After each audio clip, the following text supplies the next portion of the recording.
경찰 관계자는 지난 26일 스타뉴스에 이날 새벽 0시 40분쯤 매니저의 신고로 서울 청담동에 있는 구하라의 자택에 위치한 청담파출소 담당 경찰관이 현장으로 출동했다 라고 밝혔다. 경찰관이 구하라를 구조하던 당시 집 안에는 연기를 피운 흔적이 발견됐으며 현재 생명에는 지장이 없는 것으로 전해지고 있다.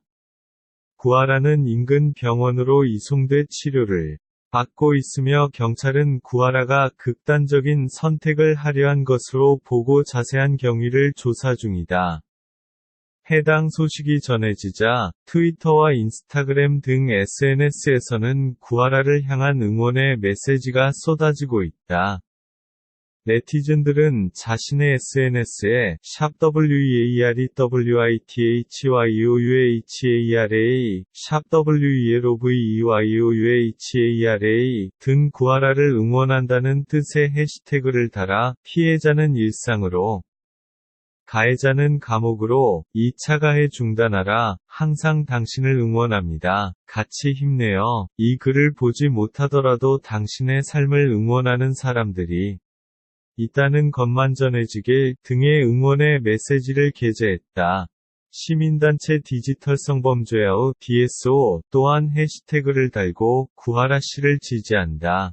여성, 유명인의 피해를 가십거리로 소비하고 2차 가해를 일삼는 사람들 모두 가해자라고 지적했다. 한편 구하라는 지난 2018년 9월 남자친구 최종범과 폭행 시비에 휘말린 이후 법적 다툼을 벌이는 등 힘든 시간을 보냈다. 이들은 결별 과정에서 말다툼 및 몸싸움을 벌인 데 이어 이른바 리벤지 포르노라는 이슈와 함께 진실 공방을 벌이는 등 연이은 충격적 소식을 전하기도 했다. 경찰 조사 끝에 두 사람은 검찰에 송치됐고, 서울중앙지방검찰청 여성아동범죄조사부 부장검사 박은정은 지난 1월 말 최종범에 대해 성폭력범죄의 처벌 등에 관한 특례법 위반, 카메라 등 이용 촬영, 과협박, 상해, 강요, 재물손괴죄 등을 적용, 불구속 기소하고 재판에 넘겼다.